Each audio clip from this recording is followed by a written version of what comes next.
నమస్తే. ప్రస్తుతం మనం red cross institute of yoga and nature care లోని నేచురోపతి యోగా డాక్టర్ కృష్ణమూర్తి గారితో ఉన్నాం. నమస్కారం డాక్టర్. నమస్తే అండి.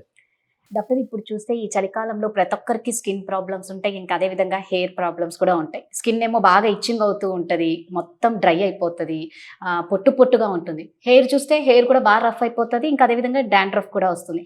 సో ఈ రెండింటి సమస్యల నుంచి ఎలా బయటపడాలి?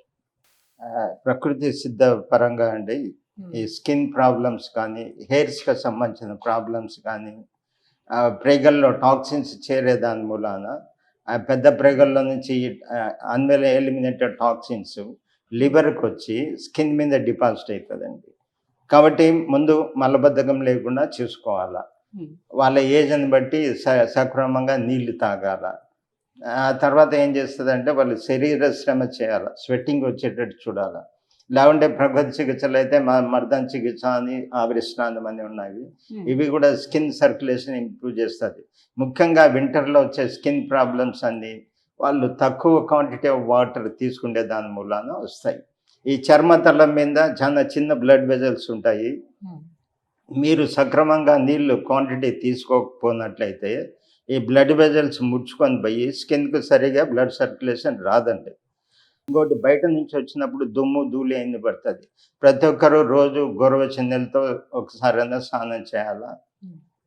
తలలో డాండ్రఫ్ ఉన్నట్లయితే మలబద్ధకం లేకుండా చూసి నీళ్ళు బాగా తాగుతూ మెడకు సంబంధించిన ఎక్సర్సైజెస్ ఉన్నాయండి. తలకు సర్క్యులేషన్ ఇంక్రీజ్ చేసేది, రైట్ లెఫ్ట్ తిప్పేది, వెనక్కి తిప్పేది, రొటేషన్ తిప్పేది, షోల్డర్ ఎక్సర్సైజ్ ఇవన్నీ చేసే దాని మూలాన తలకు సర్క్యులేషన్ ఇంక్రీజ్ అవుతుంది.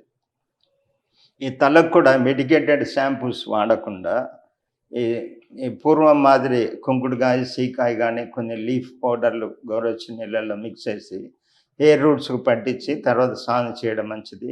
ఇంకా ఏమైనా డాండ్రఫ్ ఎక్కువ ఉంటే కదా ఏం చేస్తారంటే వేపాకు దొరుకుతుందండి. వేపాకు నీళ్ళల్లో మరొక కాసి గోరువెచ్చగా ఉన్నప్పుడు ఈ హెయిర్ రూట్స్కు వాష్ చేసుకోవాల్సింది వస్తుంది. తర్వాత మనకు కాటన్ సీడ్ ఆయిల్ అని దొరుకుతుంది, పత్తి గింజల నూనె. అది వేపాకు నీళ్ళతో స్నానం చేసిన తర్వాత ఈ కాటన్ సీడ్ ఆయిల్ ఈ హెయిర్ రూట్స్కు పట్టించాలి. అప్పుడప్పుడు ఫింగర్ టిప్స్తో తలంతా వైబ్రేషన్ ఇవ్వాలండి, మసాజ్ చేయాలి. అట్లా సర్క్యులేషన్ ఇంప్రూవ్ అవుతుంది.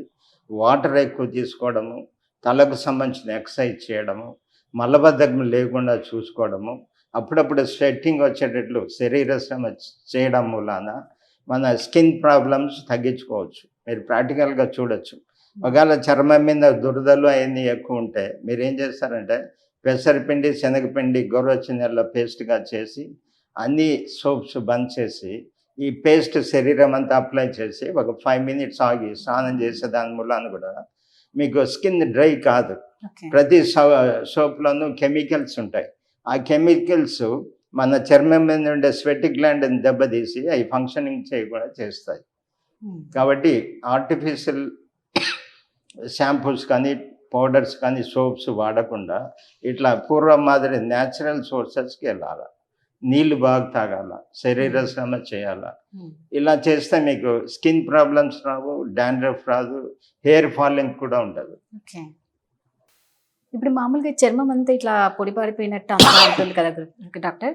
అయితే అప్పుడు మాయిశ్చరైజింగ్ గా ఉండాలి అంటే ఏది కొబ్బరి నూనె కానీ ఎలాంటి పూస్తే బాగా మంచి బాడీ అంటే ఆయిల్ స్కిన్ అంతా మాయిశ్చరైజింగ్ గా ఉంటుంది? అదే ప్రతి ఒక్కరు స్నానం చేసిన తర్వాత వీళ్ళు ఉంటే కదా మీరు కోకోనట్ ఆయిల్ అప్లై చేయొచ్చండి. లేకుంటే ఈ కరిడి ఆయిల్ అని కుసుమ నూనె ఉంటుంది, నువ్వుల నూనె ఉంటుంది, ఇవి కూడా అప్లై చేయొచ్చు. ఇంకా మీకు ఎక్కువ స్కిన్ ఇరిటేషన్ ఉంటే బ్లూ కలర్ బాటిల్ ఒకటి తీసుకొని దాంట్లో ఈ కోకోనట్ ఆయిల్ కానీ నువ్వుల నూనె కానీ వేసి చెక్క మీద ఎండలో చార్జ్ చేయాలా. ఈ ఆయిల్ అప్లై చేసే దాని వలన స్కిన్ స్మూత్గా ఉంటుంది, డ్రై కాదు, కూలింగ్ స్ట్రక్చర్లో ఉంటుంది. ముఖ్యంగా వాటర్ ఇంటేక్ సరిగ్గా చేయాలా, మలబద్ధకం లేకుండా చూసుకోవాలి. చూసుకుంటే స్కిన్ ప్రాబ్లం కానీ హెయిర్స్కి సంబంధించిన ప్రాబ్లమ్స్ రానే రావు.